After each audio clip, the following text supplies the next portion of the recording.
Good morning, good afternoon, good evening, and welcome along to episode 88 of the Sofamanager Scottish Football podcast. Now, with the number 88 there comes a special association. Do you know what that association is, Jonathan? We're not talking about Celtic. Oh yes, today's episode is a Hoopy special, shall we say? Not really, don't worry. Not a Celtic podcast. I don't have my Rangers jersey over my shoulder this week. I do have my Mighty Ducks one instead, but we will have a little hoop-based quiz later on, so stick around for that. It should be entertaining to see how well John does there. Not necessarily about football knowledge either, so we'll see how that goes.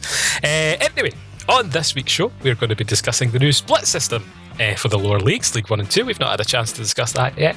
And how we think the teams are going to get on, who will be the winners and losers from that system.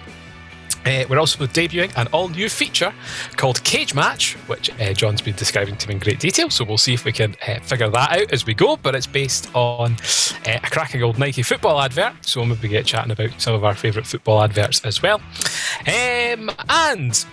Apart from the quiz, we might get into some other Premiership action and things like that as well. But anyway, as usual, joining me this week is the most notorious Bruni in Scottish football. It is John Brown. Hello, John. Good evening, Paul. How are we? I'm great. How are you? You looking forward to our Hoopy special this week? I can't wait. I never knew this was a basketball podcast. That would have been good. That would have been good. I've not gone that direction, but you'll find out when we get there. And myself, Madman Menzies, as they call me, Paul. So I'm making a new one up every week. It's going to be my new thing. Anyway, let's get straight on with the episode.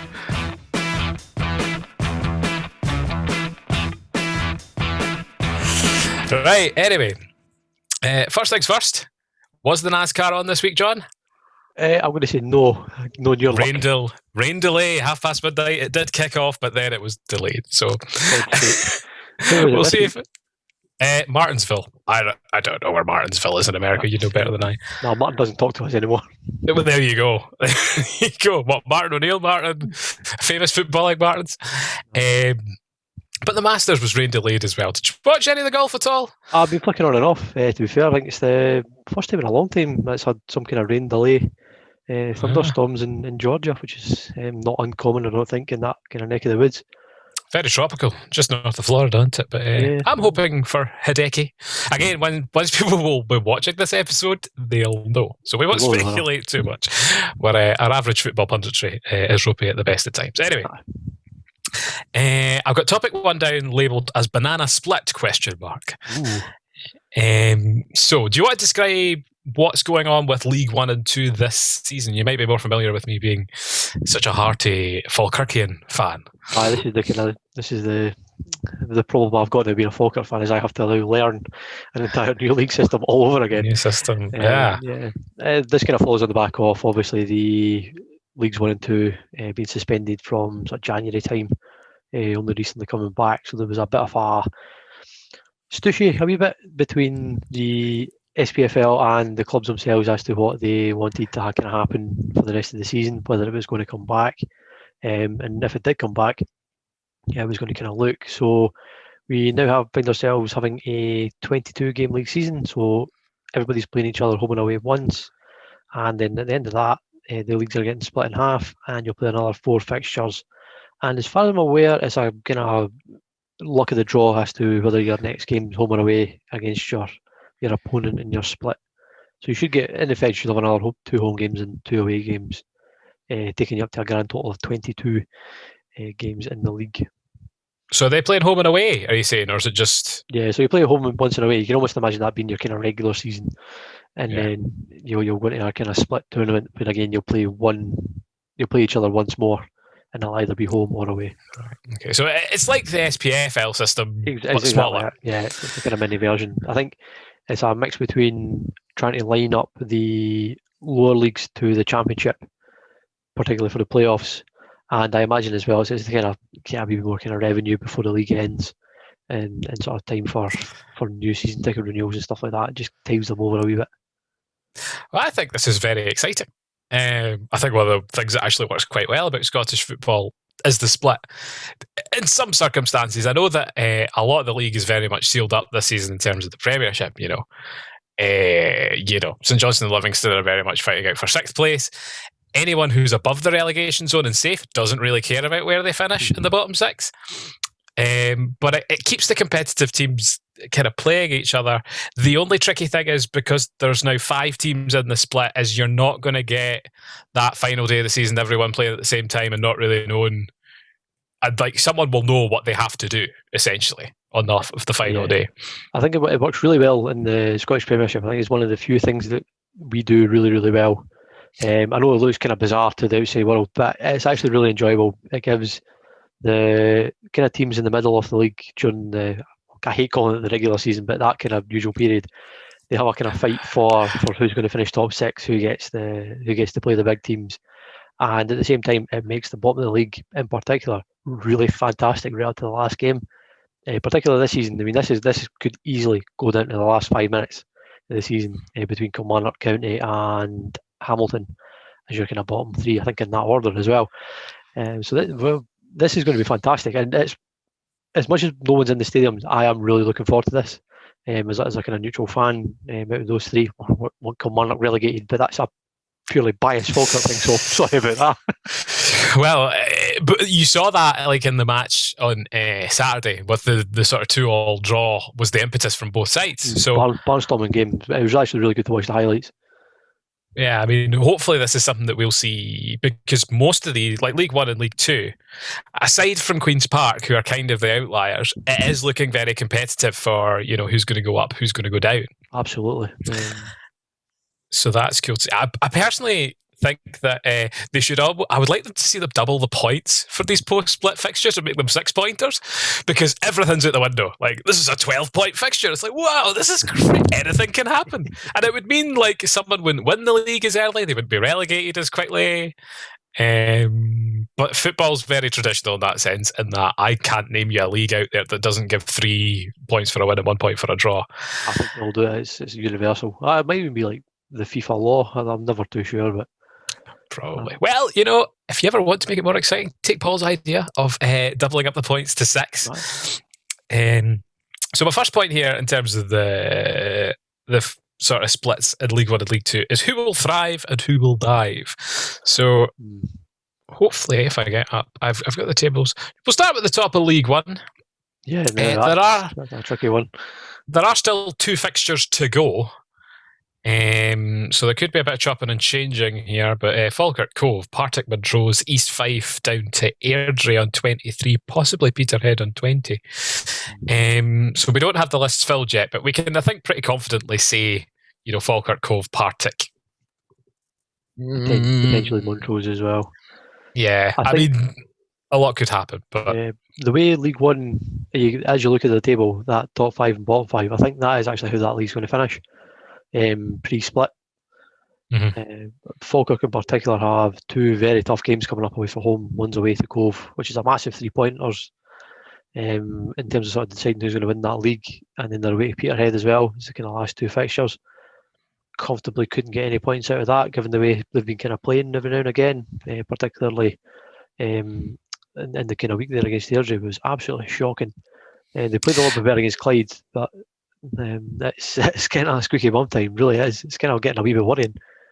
I mean, they are the only team here to have won 3 in their last 5, but I think that's just reflective of how competitive this league is. No one's really put a run together in quite some time. There's no one consistent in that league. You look at Partick as well. Partick are so inconsistent.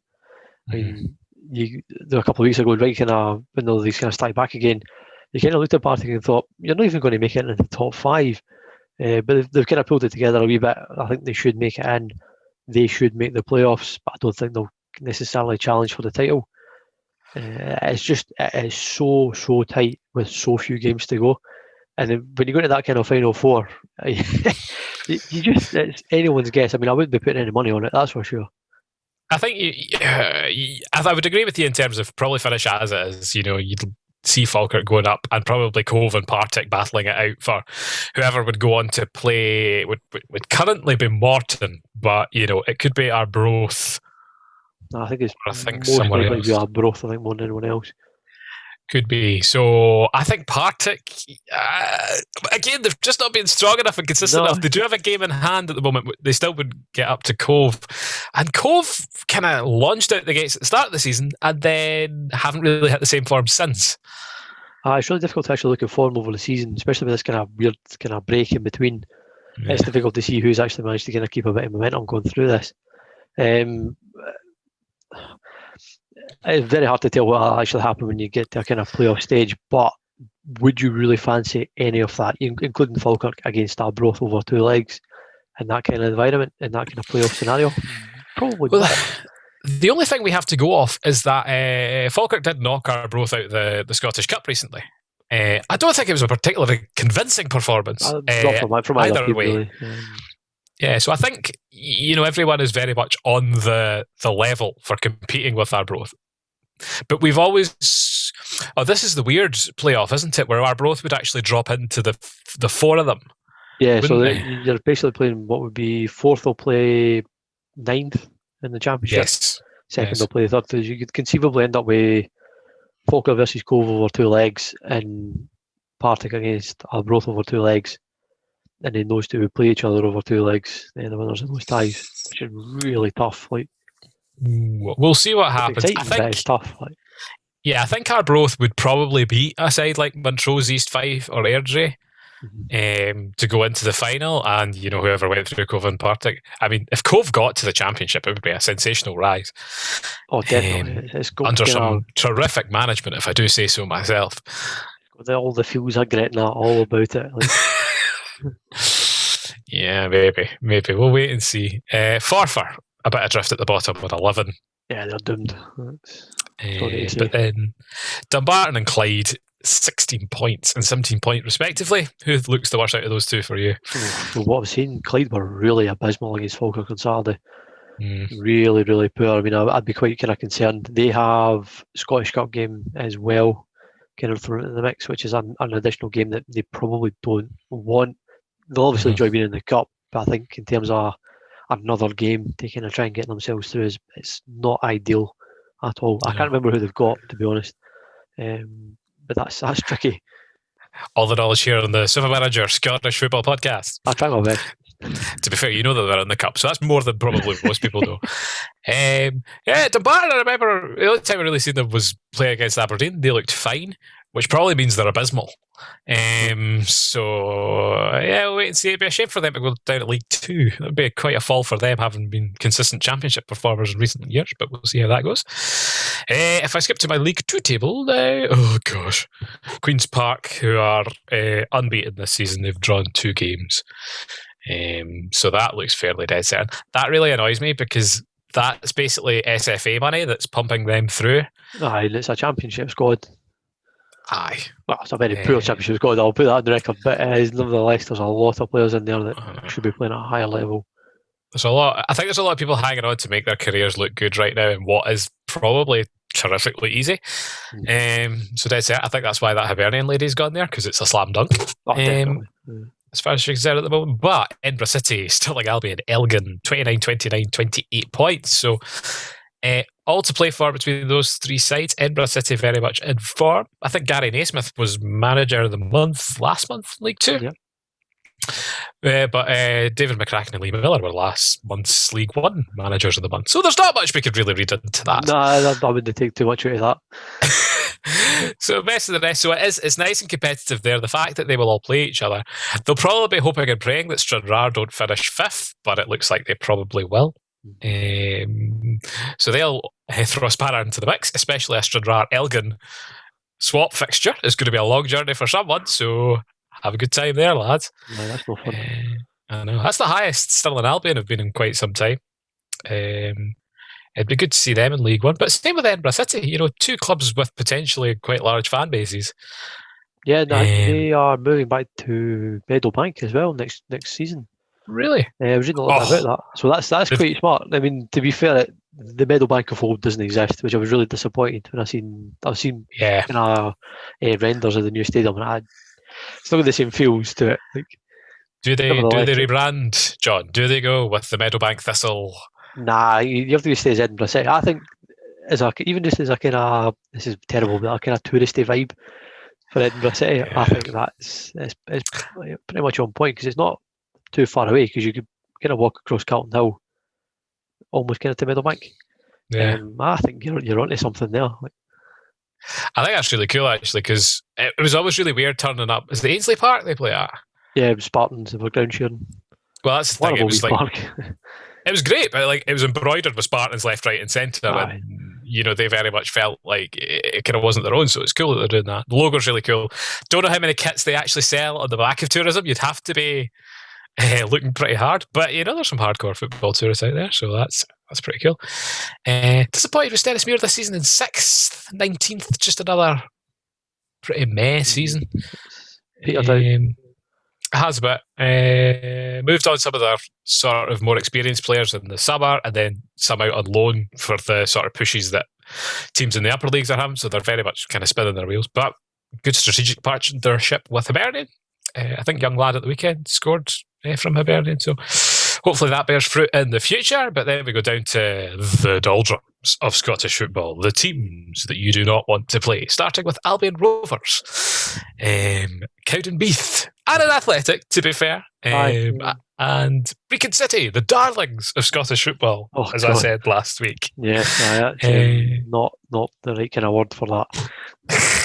Well, they're the people we don't want to see go. But come on, like Cowdenbeath have been like bottom of the league year after year after year, dragged themselves up and up and up.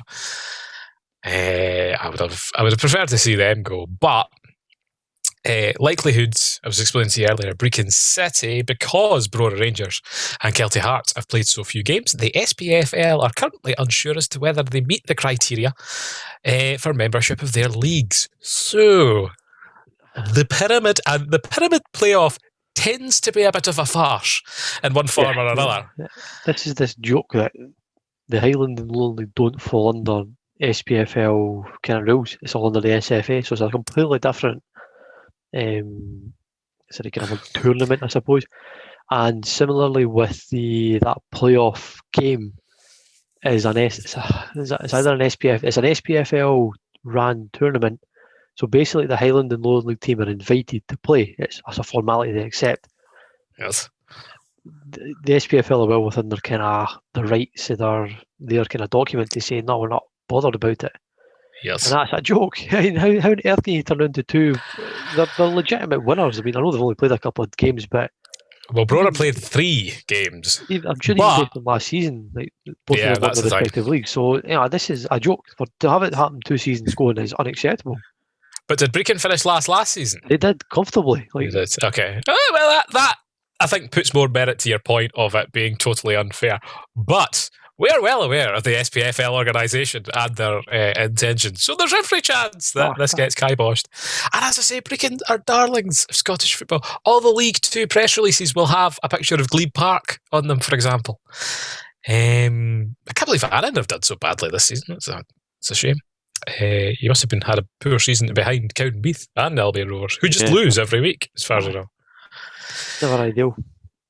But we'll see how that goes. Brecon very much adrift on 5, so the bottom 5 playoffs here would be a pretty dreek affair. Yeah, I think the League 2 again is one of these kind of ones that's as it sits just now is probably how it's going to finish. I think it will be how it's finished. I would be quite kind of confident saying that. Definitely. I do think the playoffs will be interesting. It's a shame because that's always the sort of thing at the end of the year I do look to go to a playoff game. Mm-hmm. Like myself and Darren went to Stirling Albion against Peterhead, and then we went to Stennismuir versus Annan Athletic. Pretty decent games because there was something to them. They're kind of starting at the summer. So, you don't have to be wearing your anorak. But it's not going to be the same, like streaming and things like that. The only one we'll really see is the Premiership playoff. But I suppose we should mention as well in the Championship, the league was won at the weekend, was it?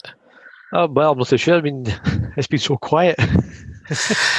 Nobody cares. And literally, it was Joe. Ironically, the game. Nobody cares. Not even Hearts fans cares about this. Well, we'll get to that in a second. But it was supposed to be live on the BBC, and the untimely death of His Royal Highness the Duke of Edinburgh kind of kiboshed that. Strangely enough, although I don't think it took up any broadcasting time because is it on BBC Scotland? It was supposed to be, the game was supposed to be on BBC Scotland, as was the Scottish Cup Classics kind of show. Oh, did I get bumped as well? That itself was kibosh, which I was very disappointed that when I was eating my Cocoa Pops on Saturday morning. Yeah, one of my technology noises. We talked about that last week too. That's a shame. It'll be on the iPlayer, or hopefully. I don't know. It just wasn't there. Prince Philip, rugby fun. Anyway, we won't we won't debate that. But I know a lot of Hearts fans were not displeased about not seeing the game, even though they actually went on to thump them 6-0. So that was awkward. But I did see an ill-informed tweet, shall we say, from an ill-informed Jambo, was saying that in 10 days at Hearts, Shea Logan's won the same amount of trophies as he did at Aberdeen. Now, this was a big mistake because I was actually quite impressed because I don't really see a lot of Aberdeen fans on social media, but there was a barrage of responses. Can you imagine to the tune of what they said, John? All sorts, either unrepeatable. It was basically along the lines of, well, you know, he played more games in the Diddy League than Aberdeen have in 110 years. So, ironically, we did our trophy quiz last week, specifying only major trophies. The championship does not count as a major trophy. No. So that was roundly put to bed quite happily. But yeah, we'll see how they do next season. Do you think they sack Robbie Neilson sometime in 2022? If Neilson's going to sense, he would just resign. I mean, that's him now won the league twice with them. The knives are out. I think he's got it's too much an uphill battle. Maybe so fair enough, get him to the end of the season, enjoy it, and then that's it. Just kind of walk away and let Hearts get another manager in. I think is unbudged. I don't think she's quite stepping aside yet, but it's kind of on its way. So more and more shares are getting handed over to the foundation. So, you know, I think if Neilson's got any sense, he'll walk away. His head can be held reasonably high when he has done the job he was hired to do. Wasn't pretty, but he has managed it. And let them start afresh in the Premiership and see what happens. Good show. I know that a lot of people are calling for David McCracken and Lee Miller's head currently as well, which I think is a bit hard to justify. Gary Holt waiting in the wings. What do you think that squad will have to do to go into... Do you know what? I suppose that's something we'll cover in our end-of-season review. Oh, we love a Falkirk end-of-season review. We love a Falkirk end-of-season review. We make friends, we make enemies. But we'll need to get Andrew on for that as well, because he's been watching a few of the broadcasted games I know you have yourselves. So we'll save that for them. But anyway, good chat, John. And now I think it's time for Cage Match. So, do you want to explain the premise of this for us? Yes, so this all goes back to the glorious adverts that Nike used to put together, and kind of still did until kind of fairly recently. Kind of basically selling their football brand. This one in particular, I think I'm not too sure if the kind of exact year it was kind of came out, but the premise was they are all on a ship. Weirdly, Eric Cantona is the SHIP listeners. Yep. I'm saying nothing now. I'm not getting bleeped. Sorry. There was two bombs last week that I had to leave, so just keep it in check. What can I say? No, they're all based on a ship. Eric Cantona is the kind of referee stroke kind of line tamer type kind of weird guy standing on the top, dropping the ball in. Really weird. But the premise is, if you've never seen the advert, is it's kind of 3 icons against 3 icons. One goal's the winner, and these kind of really, really tiny goals. It's just fantastic. Proper kind of cage match. It's almost like fives on steroids, but only 3 players. So what I thought would be quite a kind of reasonable idea for us, give us something to kind of talk about over the next couple of weeks, is to come up with teams at random-ish. I'm going to ask Paul to pick numbers between 1 and 8, as you would in the playground. We'll put 8 teams together, and over the next couple of weeks, we will pitch 2 of them together, and we'll have a kind of knockout tournament till we get a kind of winner. And we'll see how it goes. This could either end up really well or really badly, and I'm absolutely up to high do about it. So we'll see how it goes. Oh yeah. Hopefully you followed that, listeners. It's taken me a few listens, but we'll see how we go. So is the gist of it this week that we're gonna draft? Well, we'll draft the teams. We'll get the teams together. Teams. Right. Okay. So I have to pick. So there are numbers between 1 and 8 here. Yes. You know? So what will happen is there'll be 1 defender, 1 midfielder, and 1 attacker per team. Okay.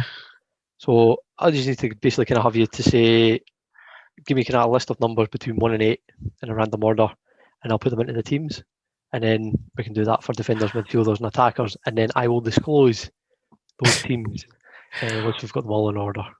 Okay. So I can, for example, just say team 1-1-1 and 2-2-2 and 3-3-3 and 4-4-4. Well, you could if you want, but I mean that's kind of that ruins the process that you've put together. Right. Well, how am I supposed to keep track of who I've picked at each one? Right, hold on. Okay, so team 1, right? Right. So I'm not gonna lie, John. I might expedite some of this out of the episode. Yes, because it's just me saying numbers. So this may or may not make it into the final cut. Stay tuned for the extended edition this week if you do want to hear which numbers correspond to which players. So if we go for team 1, it's going to be 1, 2, 3. Right. Team 2 is going to be 4, 5, 6. Hold on. How does this work? I see your plan here. I'll tell you what. Do you want to just run it like that? I could make that work. You could make that work. Do you want to just tell me the teams, right, and then we'll discuss? Because this is going to be random anyway to read, unless you've picked by nation. I don't know, or it's alphabetically sorted or whatever. Well, I kind of did it in this is almost ultimate team kind of rules and their kind of ratings. I don't particularly play that anymore. But this could be very interesting.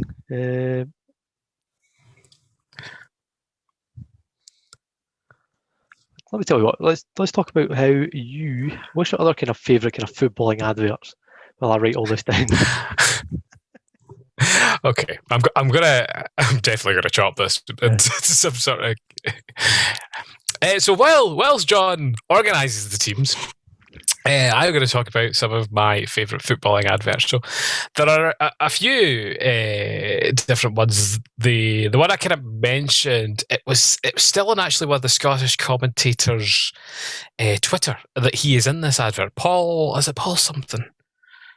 Oh, I used to commentate in the Aberdeen games in the cup finals. It's like you would know him to hear him. Do you know what I'm talking about, John? Yeah, I know the guy you're talking about. Yeah. I can't remember his second name either. It took a long time for me to watch this advert and actually realise that's who he was. Okay, but no, he was in the advert, and basically the idea was that you're out having a kickabout on the football park with your pals, and then each of them were pretending to be different people. So Ronaldo rocks up, Rooney rocks up. I think Eto'o, and I don't. Messi wasn't a Nike athlete, so he wasn't there. But Ibrahimovic was in it. David Luiz is in it, doing a wee comic act. The tuning it is amazing. But the kids basically run around, and there's they score the goals at the Bernabeu and stuff like that. Absolutely amazing. Similarly, there's that one where the guy becomes an Arsenal player. So it's first person view of all the training, and the overriding memory from that one is he's kind of sick on his trainers. I don't know how that goes so hard. But again, super cool music. Again, he scores some amazing goals and high fives. Who would the Arsenal striker be at the time? Eduardo. But they play in the Champions League. It's kind of what goal should have been, and its third iteration. I believe now available on Amazon Prime. Don't watch it; it's abysmal. So that was a really, really cool one. John obviously mentioned the kind of cage match where they faced off against each other. I know a lot of people have a soft spot for the big cartoon that Nike did for the World Cup. Yeah, that's the Brazil one. I think so. Nah, they're not going to be superheroes. They all have extended limbs. It's kind of like Space Jam, but for football. Interesting to see that Space Jam is coming back. Have you seen the advert for Space Jam?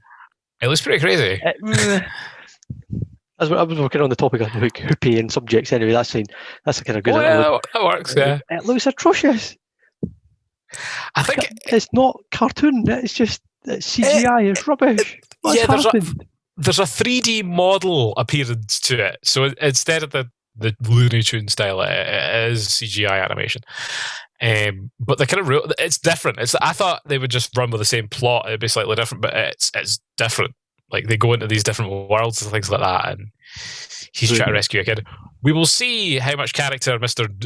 James has to pull that off compared to Mr. Jordan. But yeah, so those are some of the coolest adverts I can think of. I don't think Nike don't really do them anymore, but Adidas and Puma and stuff I've never really put the same sort of effort into their marketing. But no, not the same. Nike's adverts some of them have been iconic. I mean, the yoga TV with Ronaldinho, yeah, some absolutely fantastic adverts there. I think it was like that kind of Brazil squad. Must have been kind of between 2002 and 2006. Some absolute icons in that team. They were fantastic as well. Yeah. So, do you have two different teams? Or four different teams together now for us to discuss? I've got more teams. Okay. Now, no doubt John's going to put together a bracket graphic to show you who's playing who each week. All the teams, I'll make names for the teams just to kind of make up for the absolute shambles that this turned out to be. Well, nonetheless, it's a good idea. So if you check our Sofamanager Instagram, if you check sofamanager.co.uk, the slightly rebranded website, I'm sure all that information will be there. So, first up, Team 1 versus Team 2? It will be Team 1 versus Team 2. Absolutely, I'm not going to muck about with that. Okay, who's am I Team 1 or am I Team 2? So, you can take a pick. So, Team 1 will be the defender's Van Dijk, the midfielder is Modric, and the attacker is Neymar. Right, so okay. That's your trio there. Yep. They'll be going up against Marcelo as the defender, Paul Pogba, and Eden Hazard. Okay, I take Team 1 here then, all day long. All day long. That's John's team. Fair enough. Then it would be Team 3 versus Team 4.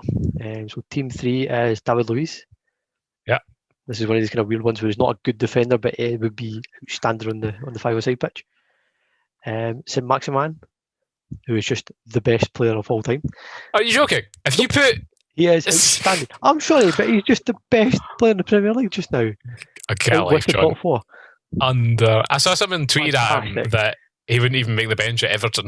Rubbish. Is that what he told him a new one twice this season? Nah, way. That's nonsense. Okay. The striker on that team as well is Erling Haaland. So that should be quite an interesting one. Right. They'd be going up against a slightly more kind of experienced team by those things.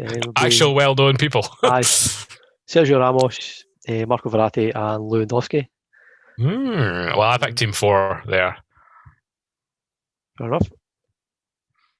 I think I get my Saint-Maximin. That's okay. Yeah, I figured. Right, shall we debate our two fixtures and then go over the rest next week? If you want, or we can just do the teams just now, and then we can sort of have the debates next week when we've done actual research and know who these boys have been up to. So, are we? Right. Okay. Okay. Well, who are the next two teams then? Well, Team 5 you got Bruno Fernandes, midfielder, Antoine Griezmann, and it will be Andy Robertson as the defender for that team. Right. You got Bernardo Silva, Hatem Ben Arfa, and Ibrahimovic, Team 6. Hatem Ben Arfa? Yes. I know, absolute techers on that, Ian. I'm going to have to go Team 5 there then, because you clearly have an agenda with Hatem Ben Arfa. Oh, brilliant player. 7's Alaba, De Bruyne, and Salah. Teammates Jordi Alba, Heung-min Son, and Kylian Mbappe. Oh, I'll take. What was is that team? So we've done 1, 2, 3, 4, 5, and 6, and this is 7 and 8. Yes. Okay, so I'll take Team 8 then. Enough. Ooh, it's gonna be fun. Okay, I think this should lead us quite well into sort of international and Euros coverage and things like that. Yeah. So you don't want to argue out the first couple of fixtures this week, no? Nah, we'll do that next week. We'll get that all sorted. Great. Well, thank you, listeners, for bearing through hearing a list of famous footballing names and who we're siding with, and John's blatant obsession with Newcastle United, which in no way biases the coverage. Anyway, shall we move on to my feature then? Let's go with it. So, this is literally what I've got written on my page. It is the Super Duper Hula Hooper Quiz. Hey. Cue the music.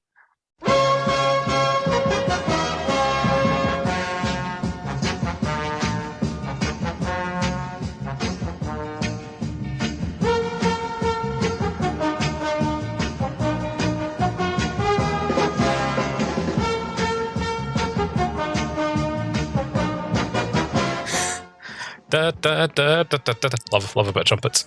So, this quiz this week is based around the hoops, of course.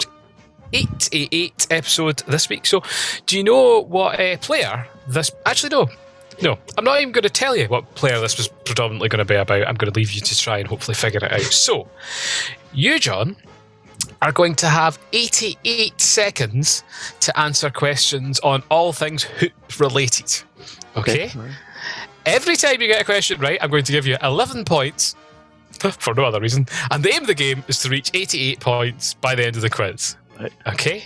Does that make sense? Yeah, let's do it. Let's go for it.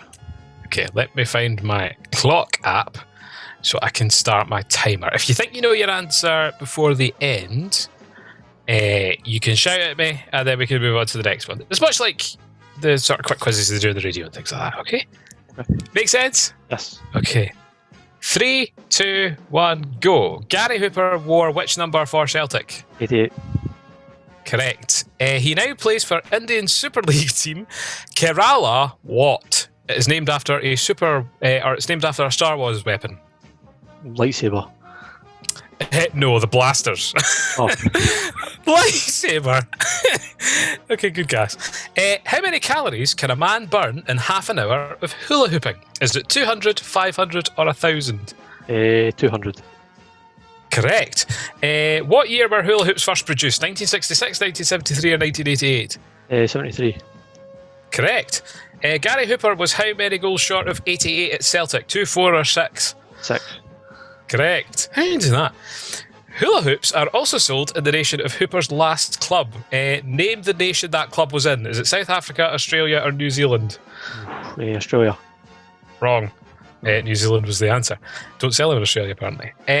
How many hoops are on this season's Celtic top? Including the green and white. Well, no. I don't know. One green hoop, that's 16 seconds. No, 8 on the top. I didn't count any of the socks. I should have clarified. Who wears the number 8 for Celtic? Scott Brown. Correct. What was the record for longest hula hooping session in hours? 36. 100. Incorrect. Okay, 8 seconds. Celtic won the Champions League in what year? 1967. Gary Hooper sounds like what Swedish band's song? Super Trooper. Correct! Hey! And that's time-ish. I think. Yeah, that looks, I think I might have been a bit generous. So listeners, don't go back and actually time that for 88 seconds. But we'll presume we were roughly in time. It was close enough. But... Yeah, so you got, Gary Hooper was 88. 1, so that's 11. 22, 33, 44... 55. You didn't get New Zealand. You didn't get how many hoops in this season topic. You didn't get the number of hours. 66, 77. So 7 correct answers. You're 11 short. 1 point or 1 title short of the full house of the 88. So there we go. That was a super duper hula hooper quiz. How did you feel you did there, John? Actually, not too bad. Yeah. You did sensationally well, considering you actually got like the actual like hula hoop snack questions correct. Nice. Like 1973, boom, easy. You got how many goals Gary Hooper was short of 88 as well. Yeah, he now plays in India with the Kerala Blasters. So yeah, I wouldn't have known that either after looking up some information today. 100 hours for longest hula hooping session. I don't know how that worked. No, there's a lot of even with a kind of nappy, that doesn't work. Yeah, I know. It was some Chinese woman. I think there must have been stipulations as to breaks and things like that. Yeah. What counts as a revolution? Yes, I couldn't quite work that out, but yeah. Do you remember much of Gary Hooper when he was in Scotland? A fair bit. I mean, he must have played he played a fair few Champions League games, some pretty big ones as well, if I remember right. I'm sure he was involved in the. Would it be around for the kind of Milan kind of games in the last 16? The Gordon Strachan, is that just before or after? I thought he might have been. I think he was, but I couldn't find him actually scoring in any of those games. He scored a few Old Firm games. I do remember that. Him and Chris Collins, I think, must have been in the same team at the time. Good player, really good player. Let's think 32. So if they signed Edward in the summer, he's not quite finished. He scored heaps of goals for Celtic, just loads. The fact that your total was 82 goals, that's bonkers. In 3 or 4 seasons? Yeah, I was going to say it wasn't over a long period of time either. I mean, his goal to games ratio must have been pretty impressive.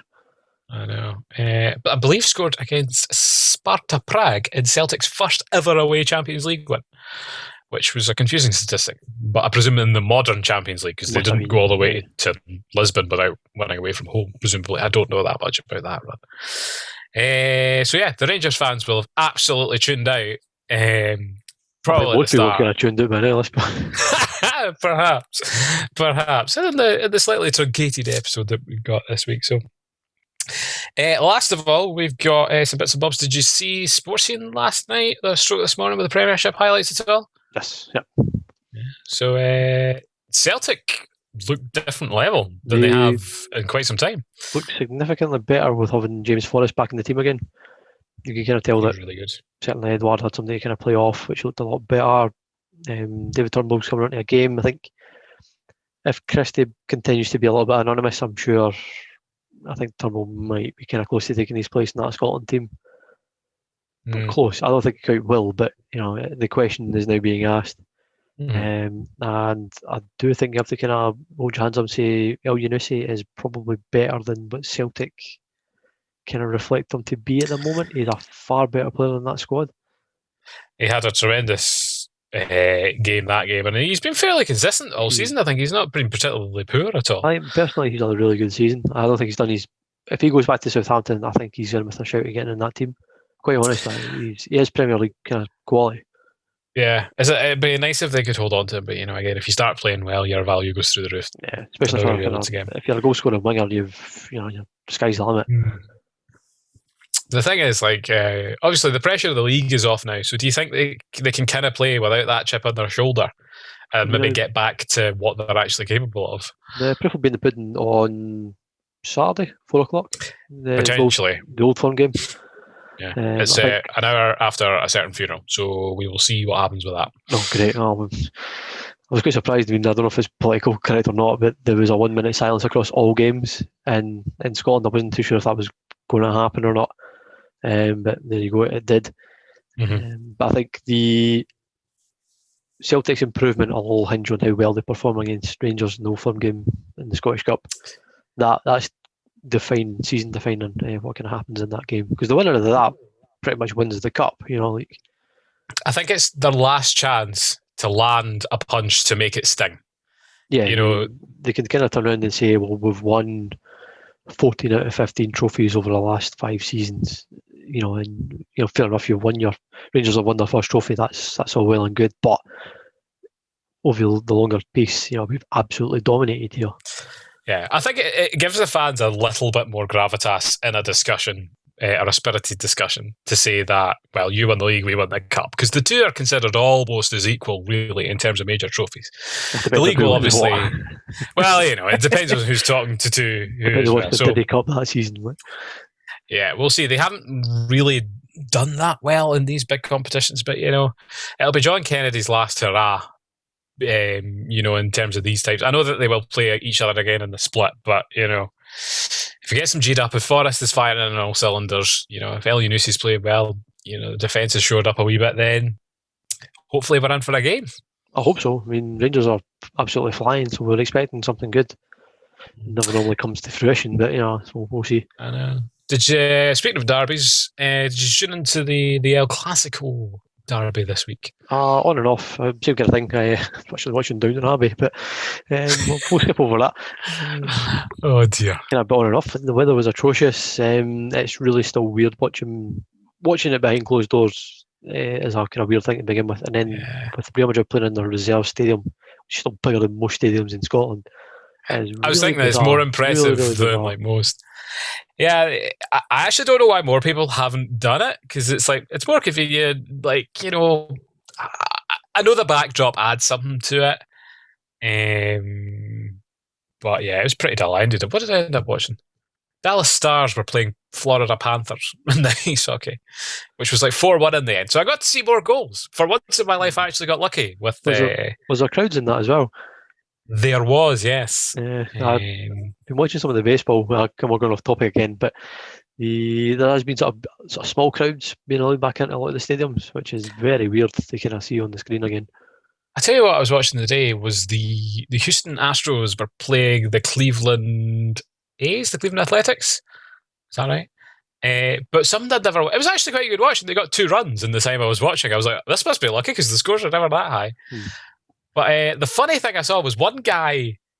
He'd kind of been a bit brave in between second and third base, and they kind of caught the ball. So he ran back to go to. It was between first and second. Yeah, between first and second base. So he ran back to first base, saw that they were going to throw it there, and he turned around again to go back to second base, and he was like in the middle, and he was just like going backward and forward, and forward. They can kind of catch the guy in between. I mean, basically, at that point, they can try and basically kind of steal him out.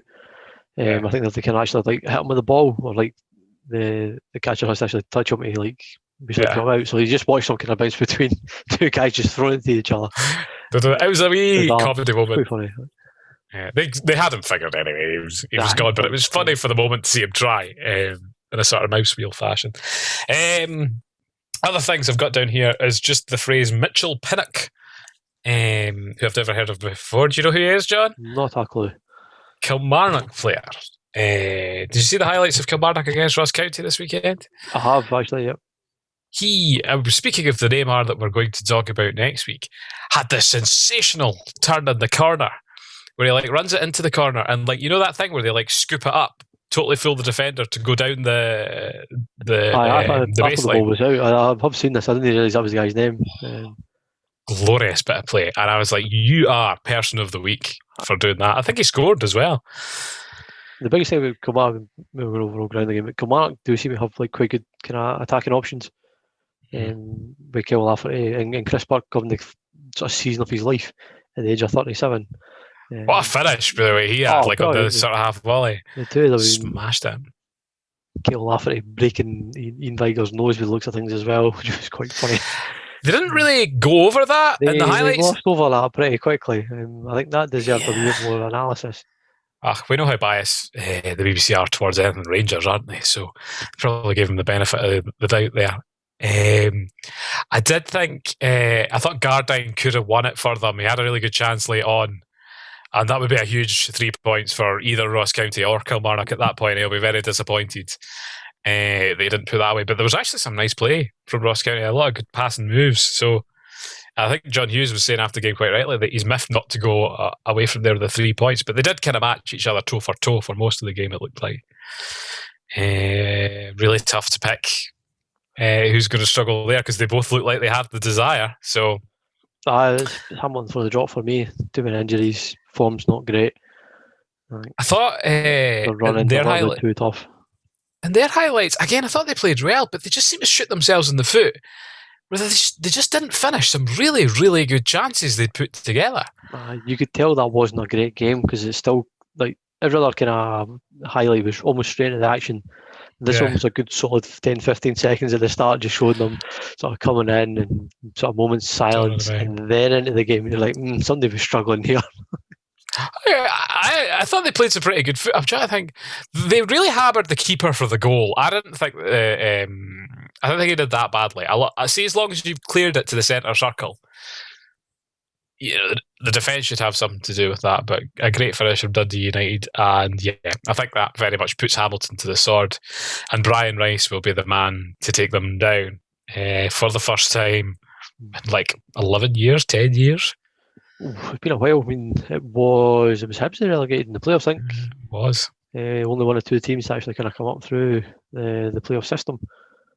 Yeah. Do you know who the other one is? Motherwell? Nope. No. No. Not Aberdeen. Because they won the league. Hearts. Ross County? No, not Ross County. St Mirren? No, they won the league. Are they currently in the league? Yes, they're doing quite well actually. Livingston, of course. Yeah. Yeah, they beat Partick Thistle, didn't they? Yeah. Yeah. Well, they're in the end there. Sorry, I should have known that. I remember I was at a different. I think I was at the Sterespure game that. Aye, because it was Lee Miller that did that essentially, wasn't it? Aye, who they actually playing? Good times. Who does we have? Who are Motherwell playing? St Mirren. Yeah, like that all but kind of guarantees both their safeties really. Like St Mirren were already safe, Motherwell for them. That's it. It's all sorted. They kind of Graham Alexander's got a couple of games just to kind of start figuring out what he's going to do with that squad. I think they'll be really disappointed. But what are you saying, sorry? I think they need a bit of fucking overhaul. Not a huge. I think he's kind of got bits in place, but I think he needs a summer to actually look at that squad properly and decide what they're going to do. Do you know who I actually thought looked absolutely honking at the weekend there? Stephen O'Donnell. Right back. He's probably fallen to that kind of. It's not the right thing to say. He'd probably fallen to that kind of level. I think if you put him back in a better team, maybe he'll raise his game. But he's kind of plateaued back to that kind of level, which isn't quite right. It's crazy to think that on the opposite side, he's going to a tournament this summer, in theory. Potentially, yeah. I mean, it'll be him or Sean Rooney. Well, he had an absolutely abysmal challenge which gave away the penalty. And then they should have had it. Was a stone wall handball. Did you see it? Aye, that was every day of the week. Maybe the referee didn't have a good view. It was right, perfect view. Well, it's nice not to see the VAR step in. And most of these situations work themselves out-ish. Because St Mirren did get a penalty, and apparently a 4-year-old tried to strike it, judging by the power. Yeah. Was it McGrath or something like that? Yeah, McGrath. Shocking penalty. And Jim Goodwin after the game was like, "Oh, he's shows he's human." It was trash. I know. So I don't know if he's been playing that well of late, but that was certainly interesting. Hayes on the pace. I've got Johnny Hayes bursting through at the age of like 32, 33, absolutely doing Sean Rooney, star fullback in the process, and netting Aberdeen's first away victory in 2021 and since the 9th of December 2020. Pretty poor. Do you honestly think you're going to finish third this season? I think it's too far gone? Or? No, it's not, because they're only 4 points behind Hibs. And I'm thinking to myself, Aberdeen have been trash for 3 months and they find themselves 4 points behind Hibernian? Yeah, it shows how much the kind of rest of the kind of squad, or the rest of the league, I should say, is doing not well. The whole league is so static. Hibernian actually seemed to give Rangers quite a good go today. I've not seen the game or seen the highlights. But it took Rangers a long time to break them down. And, Nesbitt getting a kind of late goal to make things interesting. I think that's more of a fight than Aberdeen will put up to Rangers. So yeah, it's not over. I think if Aberdeen beat Hibernian, which essentially becomes a 6-pointer, things get very interesting.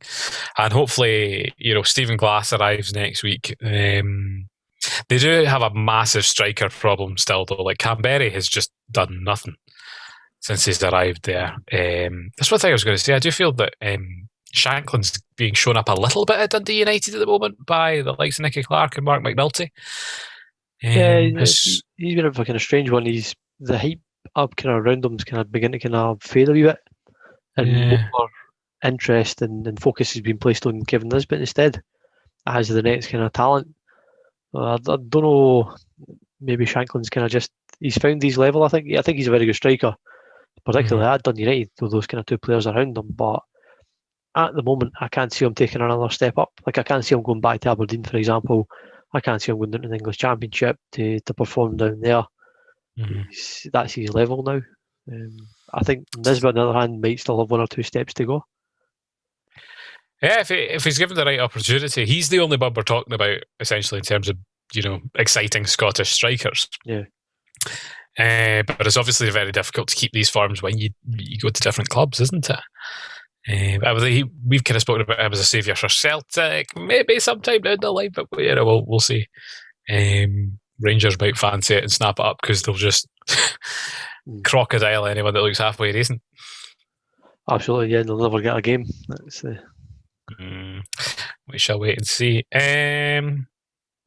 I think they were all the fixtures. I couldn't tell because my sports feed recording cut off a little bit early because match of the day was a wee bit later. Yeah, Prince Philip for you. Did that push? Maybe pushed match of the day back. I've given up on match of the day. Ruined everything. I think it's understandable that they want to place importance, and I did think it was interesting that on the BBC website at one point the death of DMX was their most read article, and I think that maybe speaks to society and culture currently, because to me he's always been an old man. That's just how our generations kind of know him. But we'll see what happens. Hopefully they get this Old Firm fixture sorted next week. Premier Sport will be bailing because they've had so many things rescheduled recently. Pretty much everything I watch is always rescheduled, be it hockey, NASCAR, football. But Hibernian against Stranraer, I believe, is on the telly. That's on the BBC, as is another kind of really random game that I'm not too sure why they've picked it. But is it like Clyde or something? They pick the smaller teams because it's the cool fairy tale angle that they're going for. It's the hipster vibe. It is, and then I think Aberdeen Livingston is the other Premier fixture, which could be a fairly dreek affair, but it'll be interesting to see who comes out of that one. If Livingston win that, they've had a really good season in terms of progressing well in both cups and finishing top 6 in the league. Although they've kind of been trash recently. And I wonder if the Martindale effect is starting to kind of wane over there a wee bit. I think they're kind of just running out of steam a wee bit.